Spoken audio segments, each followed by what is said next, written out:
El mundo está a la expectativa por lo que pueda ocurrir en Estados Unidos, ya que el próximo martes 5 de noviembre, los electores del llamado vecino del norte elegirán la Cámara de Representantes y 35 senadores de un total de 100. Asimismo, habitantes de 11 de los 50 estados de la Unión Americana eligen nuevo gobernador. Sin embargo, los reflectores se concentran en las figuras presidenciales de Kamala Harris y Donald Trump, tomando en cuenta que el republicano busca ser el inquilino de la Casa Blanca por segunda ocasión y la demócrata podría convertirse en la primera mujer en tomar las riendas de la principal potencia occidental. Ambos personajes tratan de convencer a un electorado indeciso y cautivo, donde todo indica que la polarización política en Estados Unidos define cada vez más su futuro y en buena medida el destino del mundo entero. ¿Cuáles son los problemas que debe resolver Estados Unidos? ¿Qué panorama puede vislumbrarse sea cual sea la resolución de las próximas elecciones estadounidenses? Esto y más en Lo Marginal en el Centro. Buenas noches a quienes nos acompañan en una emisión más de Lo Marginal en el Centro.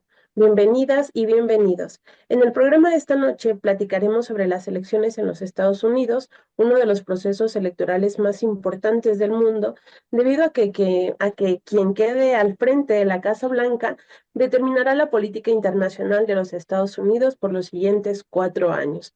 Para hablar de este tema me acompaña Silvia Núñez. Ella es investigadora del Centro de Investigaciones sobre América del Norte de la UNAM. Ha sido investigadora visitante del Center for Latin American and Caribbean Studies de Michigan State University y otras instituciones de prestigio como Georgetown University. Cuenta con estudios de posgrado en Sociología por la UNAM y es catedrática de la Facultad de Ciencias Políticas y Sociales de esta institución. Es especialista en la política interna de Estados Unidos, así como los procesos electorales de este país. Silvia, muchas gracias por aceptar nuestra invitación y bienvenida a Lo Marginal en el Centro. Gracias por esta invitación a este espacio tan importante porque es un espacio que convoca a muchos jóvenes, así que ha sido un honor. Gracias. Sí, muchas gracias. También nos acompaña Julio Guato, quien es profesor de Economía del San Francisco College en Brooklyn, Nueva York, y también en el programa de posgrado en Economía en el John Jay College of Criminal Justice de la City University of New York. Es también editor de la revista de estudios marxistas Science and Society. Es doctor en Economía Financiera por el Graduate Center de la City University of New York.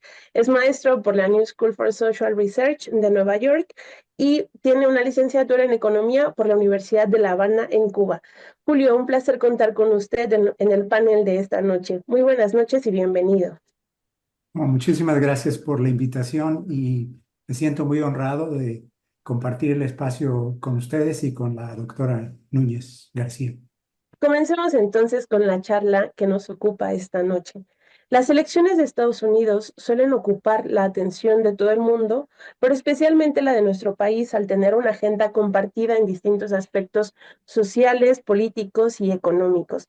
Sin embargo, las relaciones con México son solo una parte que ciertamente se ha vuelto relevante por el discurso de Donald Trump de todo lo que la próxima persona en la Casa Blanca tendrá que resolver lo mejor que pueda.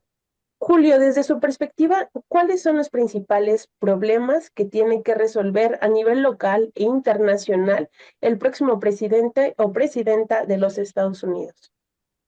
En lo local, yo creo que el sistema de salud en Estados Unidos, que es un desastre, es costosísimo, absorbe aproximadamente una quinta parte del Producto Interno Bruto de Estados Unidos y los resultados que exhibe son malos en cuanto a índices de salud. La situación de los trabajadores, el salario real está estancado desde mediados de los 1970. Y como el sistema de salud, también el sistema escolar público es caro y los índices de desempeño escolar en Estados Unidos, sobre todo en los niveles inferiores, son bajísimos. El racismo, los problemas sociales, el racismo, un legado colonial que se manifiesta en discriminación y maltrato policíaco. La vivienda es muy cara, sobre todo en las grandes ciudades. Hay una epidemia de eh, personas sin casa en las grandes ciudades, en las ciudades del oeste y aquí en Nueva York, en Chicago.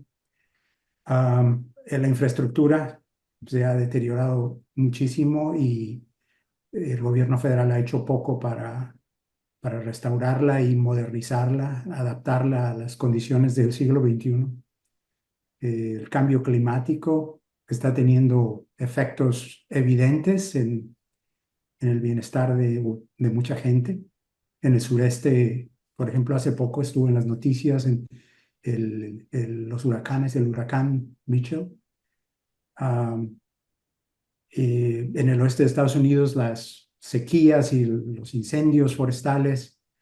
Y bueno, mientras tanto los grandes capitales, los grandes empresarios como el propio Elon Musk, se quejan de que hay muchísima reglamentación medioambiental que pone obstáculos burocráticos a la empresa. ¿Qué más? El cuidado infantil está fuera del alcance del presupuesto de las familias trabajadoras.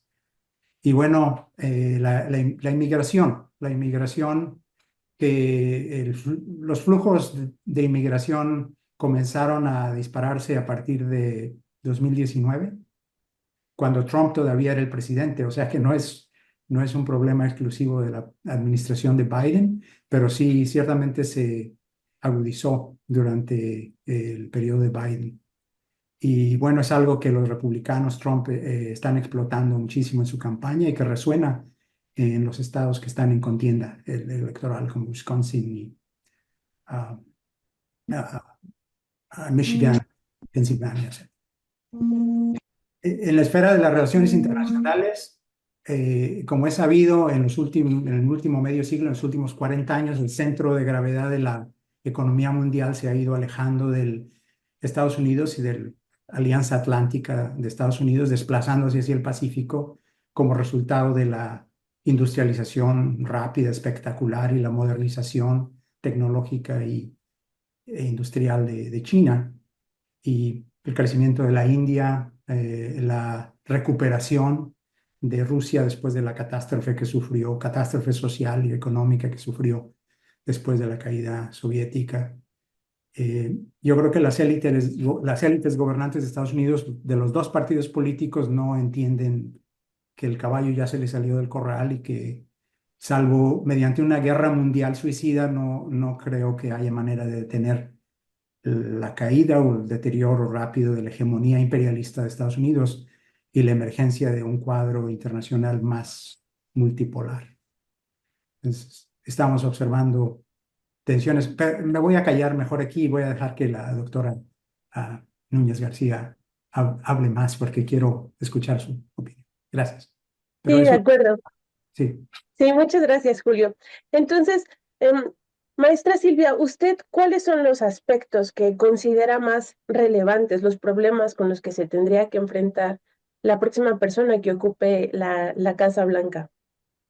Bueno, estoy de alguna manera de acuerdo en alguno de los temas que se pusieron por delante, pero sin embargo creo que uno de los grandes problemas que tiene Estados Unidos en la actualidad es la polarización sociopolítica.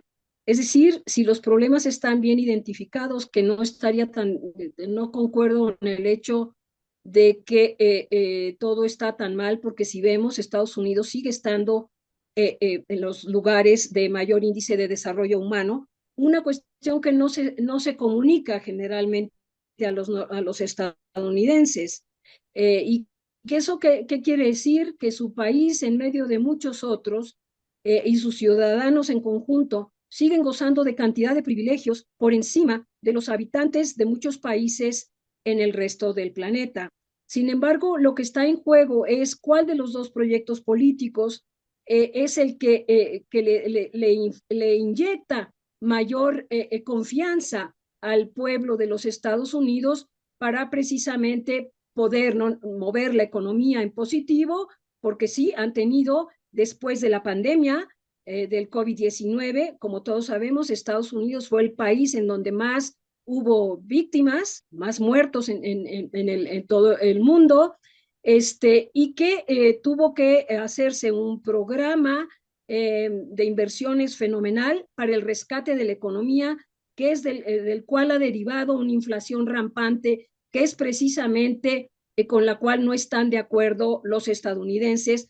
¿Por qué? Porque el dinero que ellos reciben no le es suficiente para tener las comodidades a las cuales estaban muy acostumbrados la clase media, y obviamente también le es insuficiente para la clase trabajadora por los altos niveles incluso de los comestibles, los alimentos, y sobre todo de la energía, es decir, ya sea de las gasolinas para mover sus vehículos, porque no se ha podido terminar con la transición hacia las energías limpias y que todos tengan un vehículo eléctrico. Estos siguen siendo muy caros, pero al mismo tiempo tenemos el asunto de los inviernos y los veranos muy cálidos o muy fríos, en donde se requiere, ellos están acostumbrados a climas artificiales, es decir, requieren que sus casas sean calientes en el invierno y sean muy frescas en el verano. Si vemos esto en contraste con Europa, vamos a ver que los europeos sí buscan la manera de calentar sus hogares para el invierno, pero en el verano prácticamente, incluso en los países más ricos de Europa, como la propia Suiza, no hacen ese derroche de gasto y no usan el aire acondicionado.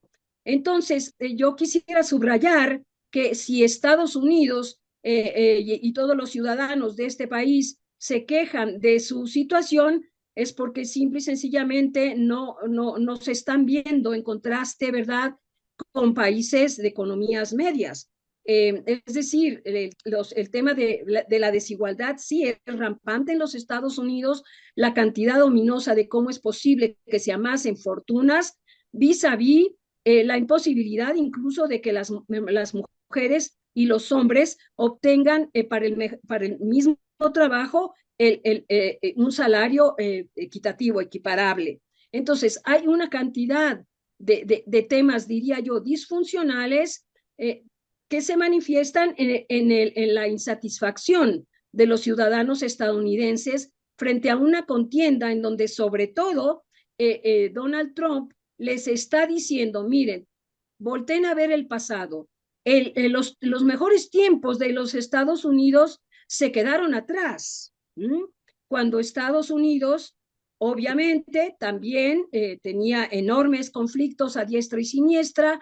De hecho, se daba el lujo de intervenir en cualquier cantidad de países, incluso a través del uso de la fuerza, y ahora eso también ha cambiado. Vamos a ver que sí están poniendo muchísimo dinero en la guerra de Israel, muchísimo dinero en la guerra de Ucrania, pero hay un dato importante que no debemos de omitir, y es el hecho que el pueblo estadounidense ya no está dispuesto a que sean sus jóvenes los que libren estas batallas. Y ahí lo que vemos también es que ha habido toda una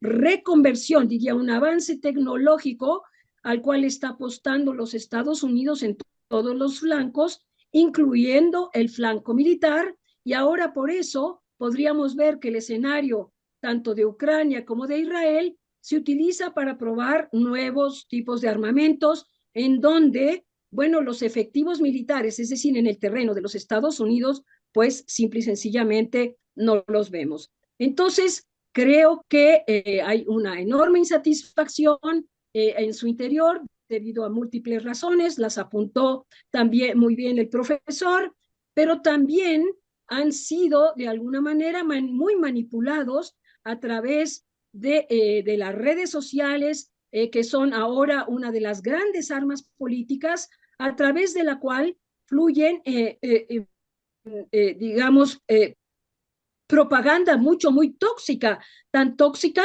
como la que sigue insistiendo de parte de los seguidores del trumpismo en que los migrantes son criminales y que todo lo que viene de México es negativo para los Estados Unidos, porque México, pues de ahí, por ahí entran las drogas, el fentanilo, es decir, no están discutiendo en ningún momento cuál es el origen de la soledad, del desencanto profundo de miles de estadounidenses que han optado por una salida fácil, que es la droga, pero que no se nos olvide que la droga no es gratuita, se tiene que pagar por consumirla. Entonces creo que lo que marcan los tiempos en la actualidad de los Estados Unidos son profundas contradicciones entre un sector de la sociedad que desde mi punto de vista y desde el concepto de lo que entienden los estadounidenses como una sociedad progresista, sí ha habido avances importantes, son por ejemplo todos los jóvenes que han salido a manifestarse en favor de Palestina, que son millones y que han sido reprimidos, al mismo tiempo aquellos otros sectores, ¿verdad?, que están apoyando un mundo de regreso al pasado porque consideran que simple y sencillamente Estados Unidos es una nación que ha fracasado. Y les doy un dato más. No hay ningún país en el mundo que dé más apoyo a las Naciones Unidas, nos guste o no nos guste, incluso Rusia y China pertenecen a la Organización de las Naciones Unidas, todos los países tienen que dar aportaciones y con muchas de esas aportaciones apenas y sobreviven con alguna ayuda humanitaria en lugares tan remotos como Sudán, ¿verdad? O como Somalia en la actualidad. Entonces no podemos ver con un solo sesgo que en Estados Unidos todos los problemas son tan severos que su sociedad simple y sencillamente está en un estado, yo diría, prácticamente de shock porque ya no les alcanza para muchas cosas. Lo que pasa es que sí, están acostumbrados en todos los niveles socioeconómicos a este consumo superfluo que ahora se manifiesta en todo lo que gastan para tener el mejor de los teléfonos celulares, ¿verdad? Y estar enganchados en un consumo que ahora crece y se multiplica todo vía electrónica, habiendo desplazado ya a muchos trabajadores, por ejemplo, que antes trabajaban en los supermercados o trabajaban en las tiendas departamentales, las cuales muchas de ellas han estado incluso cerrando como opciones de trabajo.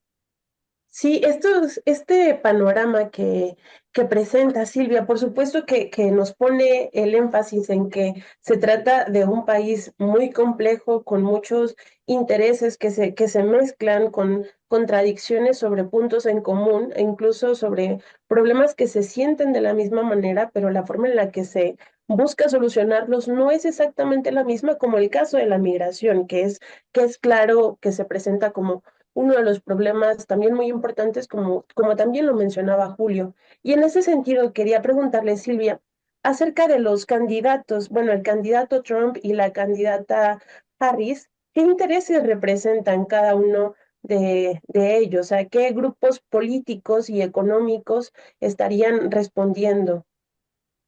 Bueno, más que a qué grupos políticos y económicos, cada una de estas son las dos grandes fuerzas políticas de los Estados Unidos dentro de un sistema bipartidista, obviamente, en donde el presidente o presidenta serán electos por el conducto de un colegio electoral. Yo tengo una opinión, la verdad, y lo quiero decir abiertamente, muy positiva de lo que es el colegio electoral en los Estados Unidos, entendiendo cuál es la génesis de su democracia y que de lo que se trata es de construir equilibrio, sobre todo en aquellos estados que tienen poca población y por lo tanto su voto electoral es muy pequeño y que solo en una contienda como la presidencia muchas veces son tomados en cuenta. ¿Por qué? Porque si no, la elección se libraría exclusivamente con el voto de los grandes estados en donde la demografía es más amplia, llámese Texas, llámese Florida, llámese California.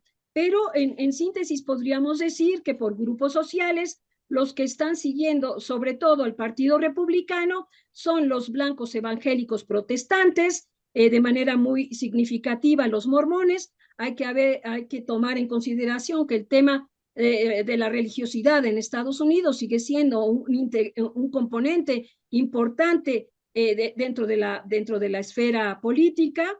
Bueno, no se diga que también los blancos son los seguidores de Trump, pero los blancos que no han llegado a la educación superior, es decir, que se quedaron con la educación media superior, es decir, el bachillerato, y muy pocos de ellos tienen un grado de licenciatura. También se cuenta como la mayoría de los veteranos y la población eminentemente rural, y los hombres blancos y los nacidos en la década de los 1940 a los seguidores más firmes de los republicanos, es decir, de Donald Trump. En contraste, cuando vemos quiénes son los seguidores más convencidos de los demócratas, pues vamos a encontrar que son las mujeres altamente preparadas, que son básicamente votantes que se ubican en las zonas urbanas de los Estados Unidos, que pueden ser también de minorías como los hispanos o latinos, que han sido nacidos en las décadas de los 90 hacia la actualidad, pero que son los negros también, un porcentaje alto de los negros. Los datos que tengo es que podríamos decir que solo entre el 12 y el 15% son convencidos de la población de color afroamericana, convencidos seguidores de Donald Trump. Pero también en el caso de religioso, tomemos en consideración que ya en la actualidad hay un gran número de estadounidenses que a la hora que se hacen encuestas, ellos señalan que no están afiliados a ninguna religión ni secta por el estilo. Por lo tanto, ahí empezamos a ver un cambio que desde mi punto de vista es uno de los cambios que apuntala a una sociedad progresista, porque estos que no tienen un sentimiento religioso, el 70% aproximadamente, están mucho más confiados en el proyecto de Kamala Harris. Sí, estos matices que pone, por supuesto que se vuelven muy útiles para que no perdamos de vista los matices muy pequeños que se juegan en elecciones como las de Estados Unidos, que justamente como ya lo mencionaba usted, Silvia, pues quien maneja, o digámoslo así, quien tiene la última palabra, pues es un colegio y no el voto directo como aquí en México. Y quisiera preguntarle lo mismo a usted, Julio. ¿Cuál es la perspectiva que usted tiene respecto al candidato Donald Trump y a la candidata Kamala Harris, dependiendo de los grupos políticos, los grupos sociales, incluso los intereses económicos que cada uno de estos candidatos está abanderando? En lo fundamental, los dos partidos representan más o menos los mismos intereses, en lo fundamental. Y esto es muy evidente en lo que concierne a política exterior. Las dos formaciones políticas, el Partido Demócrata y el Republicano, se deben en gran medida al complejo militar industrial. Tienen una alianza muy fuerte con Israel, que, bueno, tiene mucho que ver con el hecho de que hay intereses muy fuertes detrás del lobby israelita. Un complejo militar industrial que además está bastante conectado, entrelazado con la banca, con la bolsa, o con las bolsas, con las grandes redes de medios, con los gigantes digitales, las llamadas redes, los dueños, las empresas de las llamadas redes sociales. Ahora, otro grupo fortísimo de interés que básicamente distribuye su apoyo financiero a los dos partidos de manera más o menos equitativa es la industria farmacéutica y de servicios médicos privados, que es muy, muy fuerte. Ahora bien, esos bloques de intereses no son totalmente homogéneos. Hay, por ejemplo, diferencias abiertas entre Musk, que apoya a Trump, y Zuckerberg, y la gente de Google, de Alphabet, que apoyan a Harris. Las diferencias son de matiz, pero eso no quiere decir que son triviales, sobre todo en lo que afecta a la política interna o doméstica de Estados Unidos. Y por supuesto, el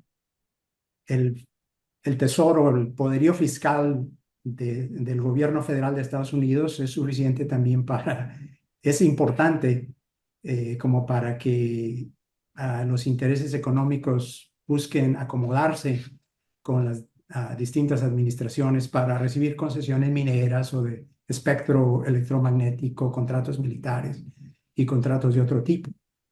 Y en eso hay diferencias. Hay diferencias sobre qué sectores se podrían beneficiar más con Trump, qué sectores se podrían beneficiar más con Harris, porque el que paga manda, ¿no? De cualquier manera, la base económica, las condiciones económicas y la amalgama de intereses capitalistas que hicieron posible el triunfo temporal del neoliberalismo durante y después de la caída de la URSS. Esa base económica ya no existe, ya desapareció. Entonces, ni Trump ni Harris creen, por ejemplo, en el libre comercio o que el Estado deba reducirse a su mínima expresión, porque esa base era el liderazgo económico y tecnológico indiscutido absoluto de Estados Unidos, y eso ya no existe.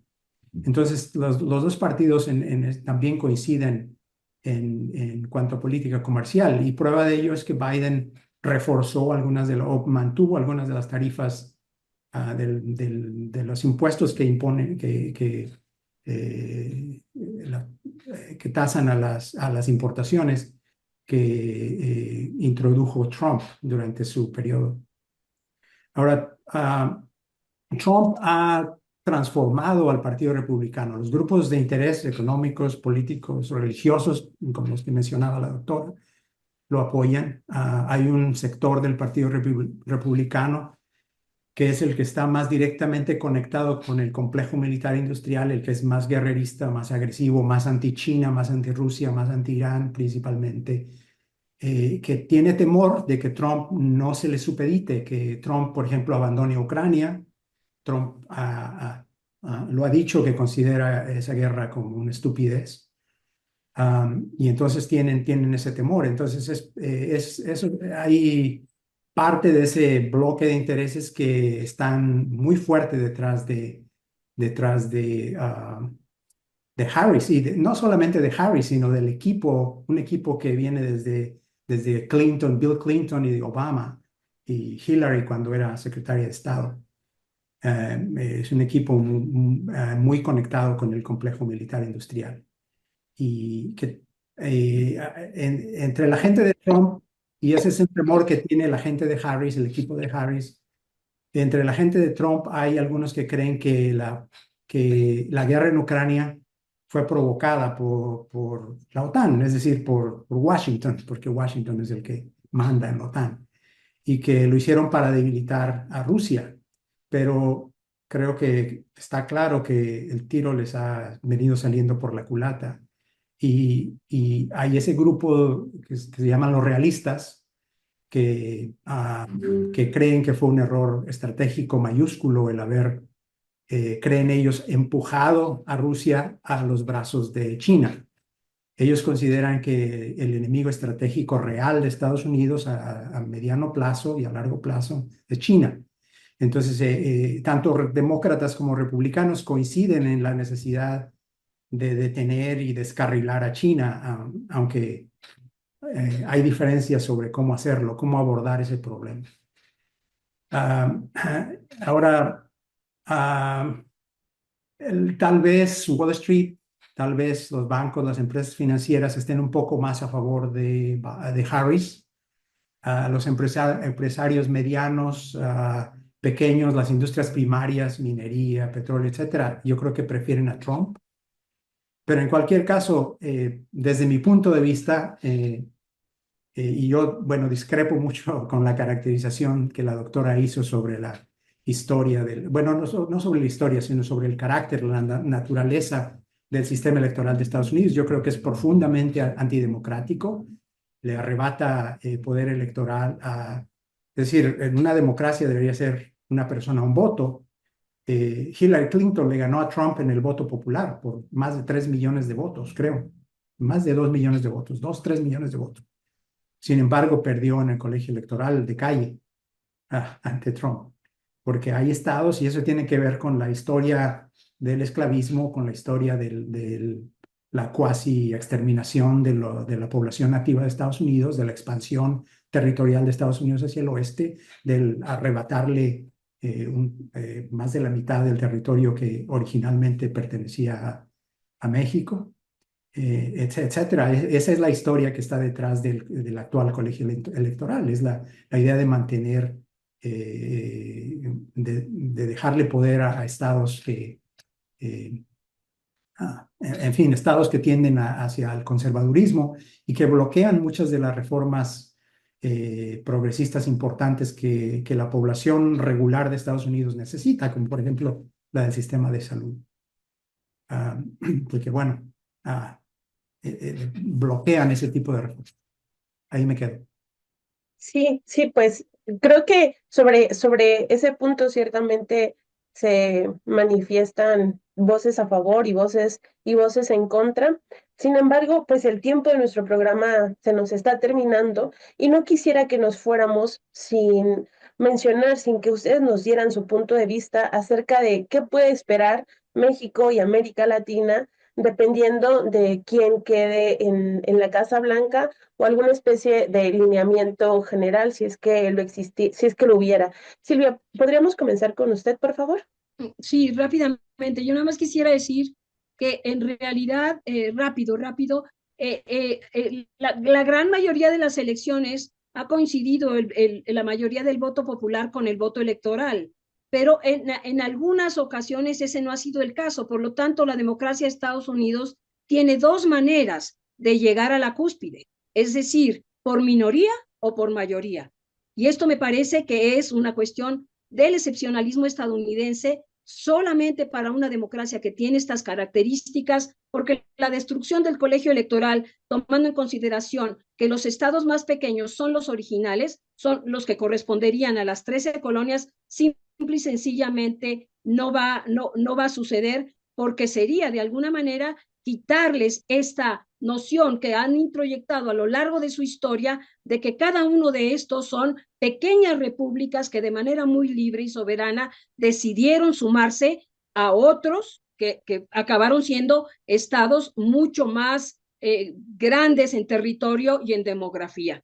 Eso es una. La otra es que creo que si Kamala Harris, la relación de México con Estados Unidos se mantendrá en los mismos estándares, yo esperaría que tengamos mayor capacidad de diálogo, porque el tema migratorio es un tema en donde tenemos que trabajar con reciprocidad. Es una pena, yo diría una vergüenza, que pasado el tiempo no se pueda tener, y en América del Norte completo, incluido Canadá, una política migratoria común cuando estamos hablando de que incluso México para el 2050 va a tener un déficit demográfico. Estados Unidos requiere de mano de obra y no se diga también Canadá. Entonces creo que tenemos todos los elementos para buscar quizá en el mediano plazo abrir una nueva narrativa que permitiera tender puentes en el ámbito migratorio. Creo que la seguridad y la migración van de la mano, eso ya lo tejieron fino los estadounidenses, hay muchos intereses ahí. Mientras Estados Unidos no resuelva el problema de salud pública con relación a las adicciones y las drogas, pues las drogas seguirán llegando a los Estados Unidos. Si no es por México, llegará por otras vías. Pero creo que nuestra agenda lamentablemente va a seguir siendo migración, seguridad y comercio, la misma, y que con Trump sí tenemos el enorme riesgo de que tome medidas sumarias o drásticas, nada más por lo espectacular de las mismas, que puedan producir un daño terrible a cantidad de migrantes vulnerables, y no se diga a la relación de vecindad que tenemos con ellos. Yo siempre digo a mis estudiantes, México y Estados Unidos tenemos una condición, que estamos condenados, y me gusta usar la palabra condenados, a vernos de frente. ¿Por qué? Porque tenemos 3,000 kilómetros de frontera compartida,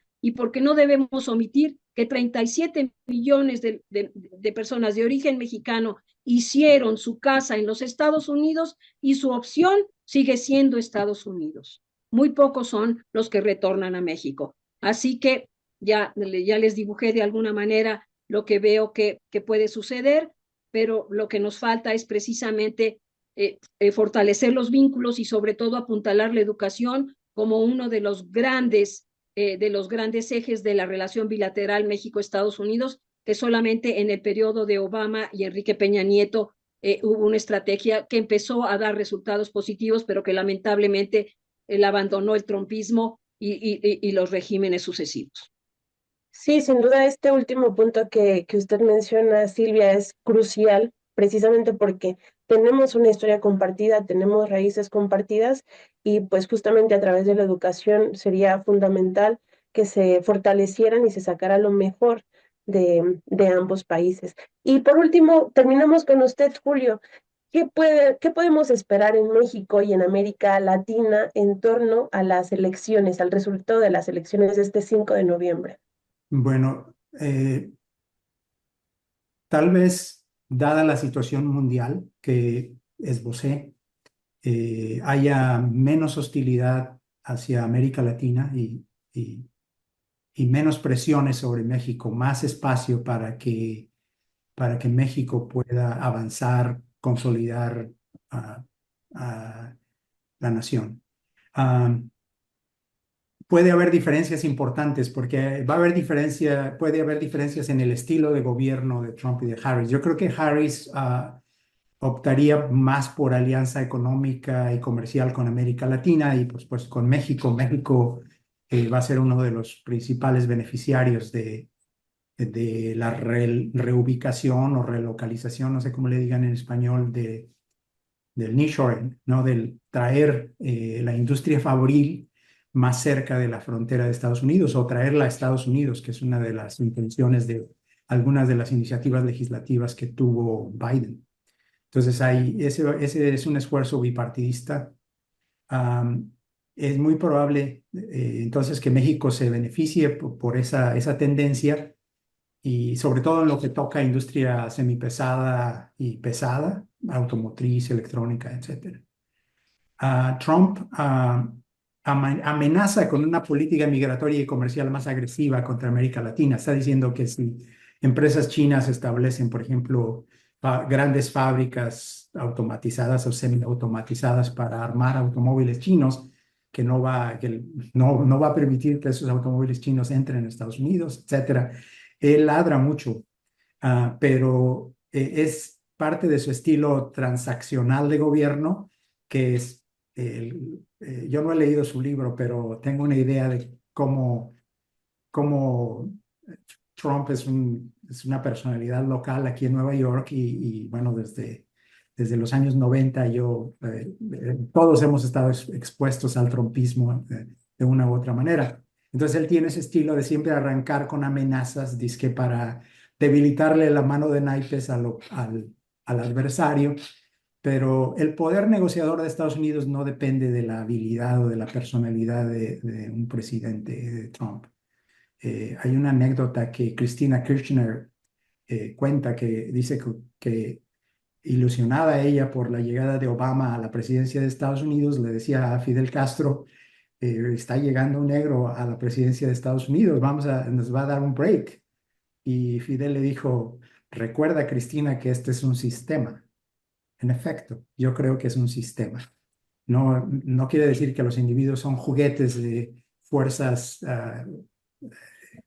extrapersonales, pero por muy gallo que se sienta Trump, es el poderío económico y militar que la doctora mencionaba, que en gran medida se mantiene de Estados Unidos, que es lo que respalda a los presidentes de Estados Unidos en sus tratos internacionales.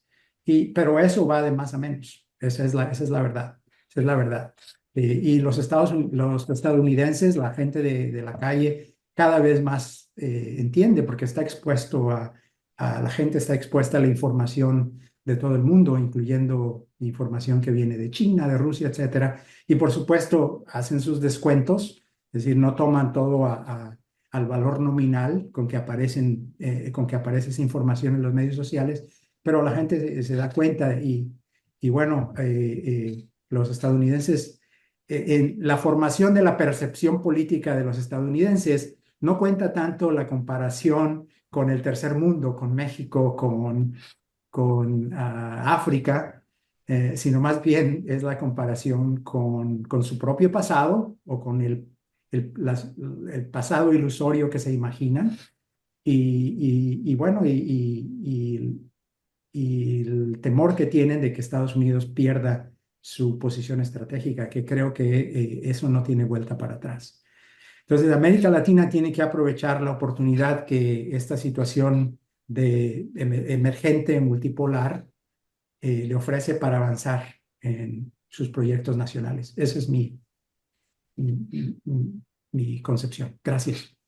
Sí, sin duda, pues pase lo que pase en Estados Unidos, desde América Latina y desde México, pues tendremos que impulsar las medidas correspondientes en beneficio de la población de nuestros pueblos, ¿no? De la mayoría de la población de nuestros pueblos, y sin duda nos mantendremos atentos y atentas a lo que suceda en la Casa Blanca, porque como lo han mencionado, el panel de esta noche se trata de una de las elecciones más importantes de todo el mundo por las implicaciones que tiene y pues por las concepciones que se están jugando también en esta ocasión. Agradezco mucho a Julio Guato, a Silvia Núñez, fue un placer tenerlos en el panel de esta noche, y agradezco también a quien nos estuvo acompañando en esta emisión de Lo Marginal en el Centro. Que tengan muy buena noche.